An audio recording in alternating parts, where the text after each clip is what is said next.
Okay, so now I am mixing up a glaze called Tea Dust. I've used this one before on something else. I don't even remember what at this point, but the jar is open. I think I used it. I might have just opened it and never got around to using it. I don't know anymore. That's why I have to keep a journal of what goes on with these sculptures, because if nothing else, I'm prolific and I create somewhat quickly and definitely steadily. So after a while, with my memory, unfortunately, everything starts to run together. So I keep a journal that gives my start date, the type of clay that I've used, even though for the longest while I've been sticking with 609 Miller clay. So that hasn't changed for a while. But as far as the different glazes, now that I have it's a fairly small assortment, but it's still an assortment, I write down which glazes I use on a particular piece, the date that I glazed them, you know, stuff like that, so that I can look back and keep track when it's impossible for me to remember any longer. So this is tea dust that's going on right now. And as always, 3 coats for a nice opaque coverage. So I'm applying that. And this is the first coat, and this is just going on her jewelry.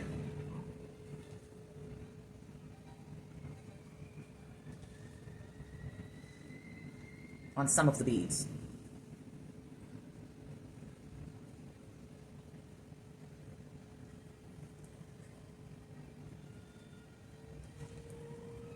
And this goes on very dark. Now you would think that the black matte would have gone on as dark as this, but no, this is a color that, if it reacts chemically and ends up looking the way the label says it's going to look, it'll be like a leathery sort of tan with some dark brown highlights. But like I said, we'll see what happens in the kiln. That's not a guarantee that it's going to look like that picture. But it just seems like the ones that are supposed to go into the kiln and be a lighter color, they apply so dark. You would think it would be the other way around.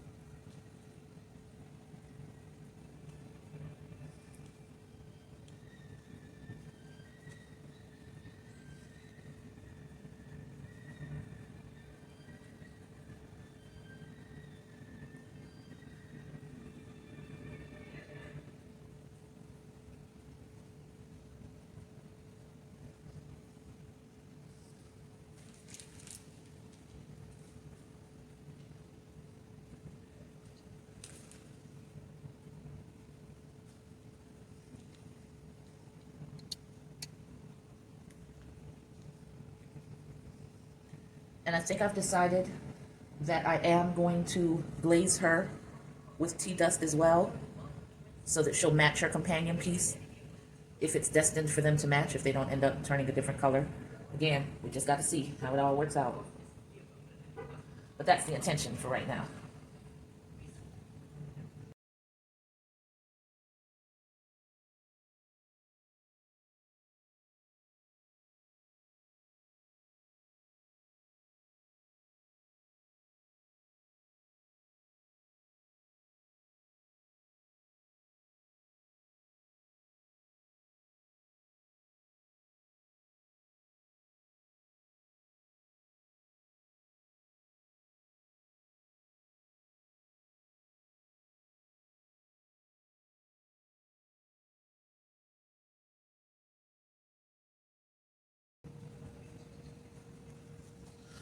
I'm looking because I'm having a hard time determining if a few of these beads were actually glazed,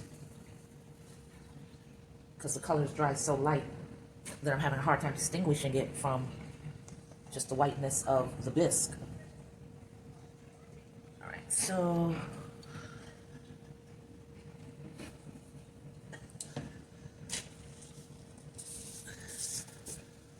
one that I'm using now is called Amber Quartz, and it looks exactly the same in the bottle as the other one.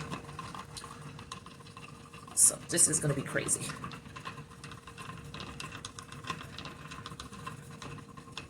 This one is actually lighter than the one that I just applied. Well, the finished color is supposed to be lighter. We'll see. Okay. That just started turning on its own. A little bit creepy. But I guess it was because with the stirring, I was shaking the table. Every time I say that, K. Michelle pops into my head. Ooh, she's shaking the table. Every time.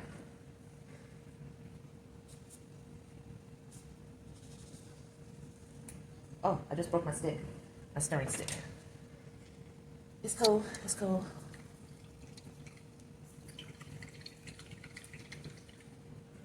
I just saw where I needed to clean that brush off a little bit better. So I think that this is untouched. I know these two are. And I think this and this are untouched. This one's got glaze on it. So I've got 1, 2 on this side, 3, 4, 5, 6. All right. I don't know why I put that way over there, like I wasn't getting ready to use it.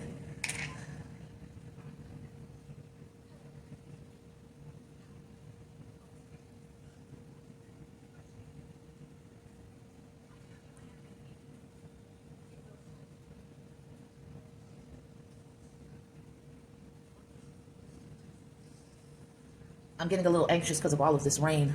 My son always calls me once he's gotten his Uber and is on his way home. But I also think he has to close down the kiosk, so I'm gonna give it a few. And then I'm going to reach out to him because I'd be liking to know that baby boy is A-okay, especially in this weather. All right, that's a slightly different tone than this one. I don't know. I got to see what it looks like when it dries completely. It looks like it has a little more charcoal look to it than this other one does.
I'm not 100% sure that I'm not mixing colors right now. I'm gonna be honest with you.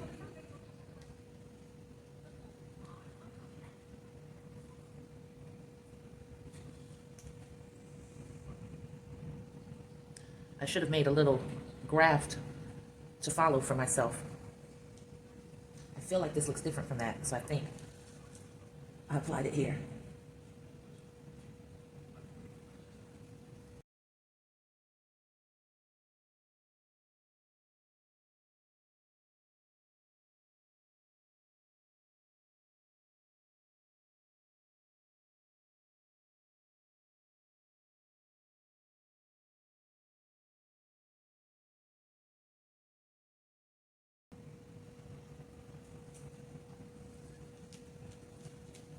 All right, I'm getting too anxious now. I've gotta call my son.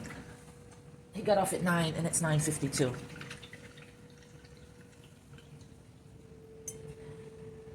I'll be back. Okay, I'm good now. I called my son. He had already left a message saying that he was on his way home. I was starting to get a little antsy. So now I can breathe easy. All right, so I'm gonna cap that. So I put the second coat on of the leather. Now I'm gonna put on the second coat of the amber quartz.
Okay, that was the third and final coat of the amber quartz. And that gets closed completely, nice and tight. And now it is time to go ahead and mix up the tea dust. Stir it up. Where did I put my stick? Here it is.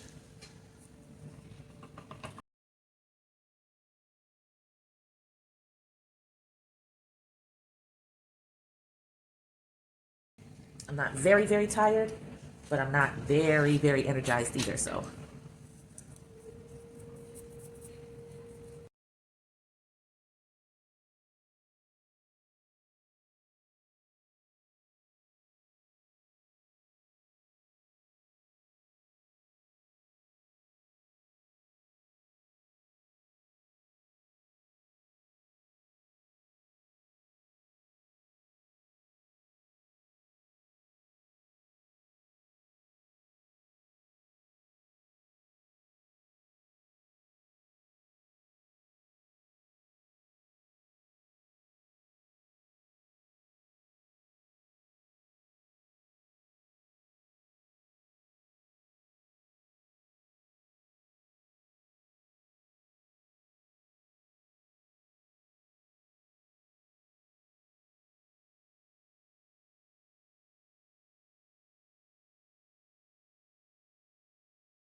All right, and this is where we are going to stop for the night. At one coat up on this outermost layers, there are a lot of little areas that I've got to get into with smaller brushes. Tomorrow, probably at lunchtime, I'll go ahead and turn her on her side and apply the wax resist to the bottom. And then, much like the Wise One, the companion piece, I'm going to do her hair. I'm going to go over it with a white matte glaze and then touch it up with the satin patina. And that's where we end up. So let me clean this brush off.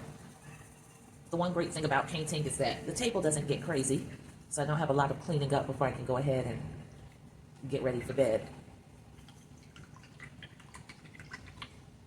Just cleaning off the brush is really good.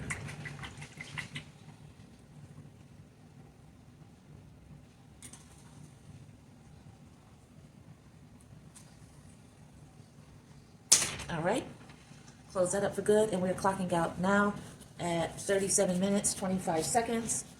Let's just call it 37 minutes. And I'm just gonna lift the light up, take her on a slow spin, so you can see what she's looking like now. Again, this color, excuse me, this color that you're seeing, totally different from what it's going to be. It's called tea dust, and this is the actual color that it's supposed to kiln fire to. We'll see what it turns out like. And if it turns out to be something that I cannot bear, then we'll go in with the slick stick, paint over the whole thing. Hopefully I won't have to paint over the beads. I really don't want to have to paint over that, but paint over her face and everything else, and then we'll go in and redo it to perfection. But this is what the piece looks like, partially glazed right now.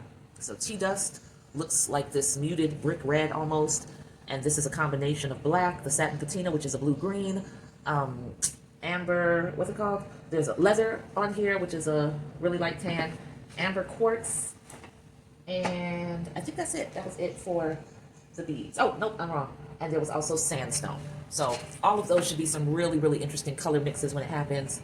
And she's a beauty either way it goes. So I don't think there's going to really be a way for her to go wrong. I mean, this is the most rudimentary look in the world because it's not a finished look. You know, it's just glaze that has dried into the layers and is now chalky, and she still looks beautiful. So yeah, once those colors come out, it's yeah, this is going to be a beautiful set. And I really hope that somebody acquires both pieces during the sale. So I think I'm going to put them up as a set, and we'll see what happens. If it doesn't go down that way and somebody only speaks up for one, well then it is what it is. I don't know if I'm going to make it a condition to get the set yet. I don't know. What do y'all think? Do y'all think that it should only be sold as a set with the Wise One companion piece, or should somebody be able to just fall in love with her completely and buy her on her own? I mean, this is the Wise One and the companion piece are two pieces that I'm really deeply in love with, and I think I'm always going to make some variations of them because if you remember, this started out